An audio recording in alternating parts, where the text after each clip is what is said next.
Now, let's move to the vocabulary activities of the target words. So in this box, each of the academic words has its part of speech. For example, bias. It's a verb bias, an adjective biased and unbiased. Computer or computation, compute, computational, computed, computational, and so on. Now, fill in the blank with the target words from the chart that completes the sentence in a grammatical and meaningful way. Be sure to use the correct form. So number 1, many dot-coms in the late 1990s were, so here we are looking for adjectives, were founded on an unsound business model. Question number 2, the business was under pressure to expand into new markets. So the business was under constant pressure to expand into new markets. Number 3, complicated algorithm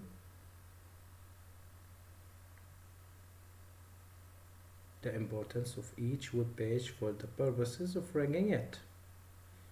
So a complicated algorithm computes the importance of each web page. What is Google's gap for success? So what is Google's formula for success?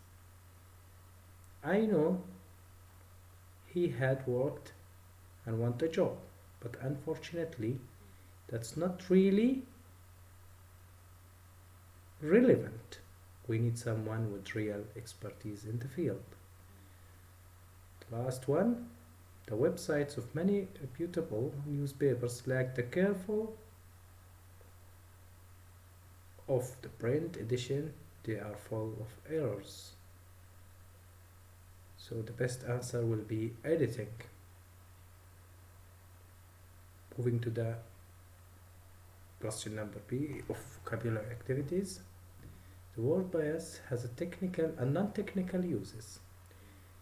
Which meaning of the word bias is expressed in each sentence? Match the sentence on the left with the definitions on the right. Compare answer with your partner.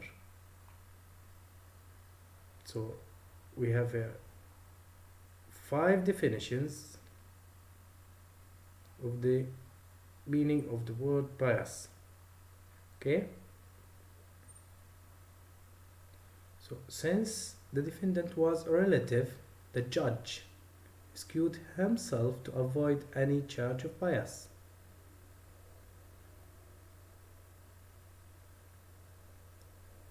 So look at these 5 answers and think. Is it having an error in statistical study, or not favoring one side or the other, or favoring or focusing on one aspect for broad subject or action or attitudes, favoring one group over another, or favorism towards one side in an argument, decisions, or a report? Good. The best answer is A. The results of the research are biased because they did not include a broad enough sample of students. You can we're talking about numbers, statistics here. So the best answer will be E, having an error in a statistical study. Okay? Number 3, the course cover world history, but what a bias toward Renaissance.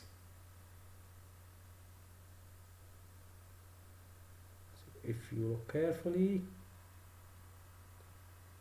you'll find that C is the best answer, favoring or focusing on one aspect of a broad subject. Brain and page solution allows ads or advertisements but does not bias the page ranking result in the favor of advertisers.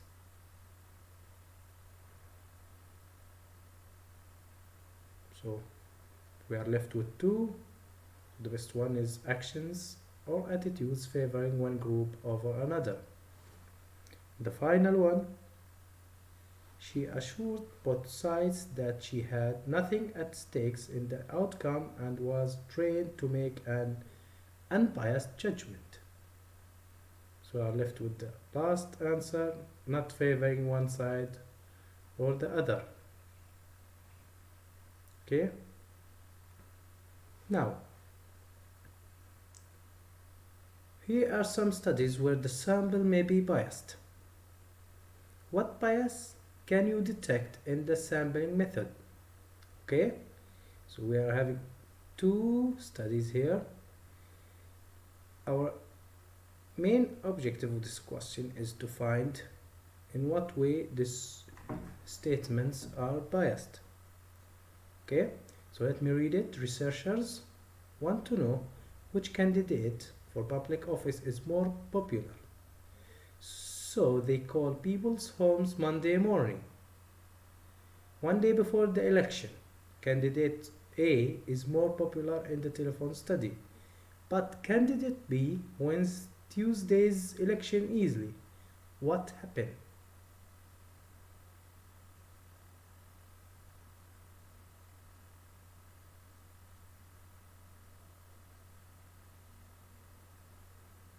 Okay, so let me detect what the bias in this statement. The researchers called at the time when most working people are not home. Okay, so Monday morning. While candidate B was more popular among working people, candidate A may have appealed more to older retired people. Okay, so let's move to the second statement or second study. Researchers wonder if cold winter weather might reduce arthritis pain, the leading cause of disability for people over 55 years old. So they compare sales of arthritis pain medicine during the winter in autumn, a cold state, and Florida, a warmer state. A sampling of pharmacies showed higher arthritis pain medication sales in Florida. Should we trust the result of this study? So think of the question.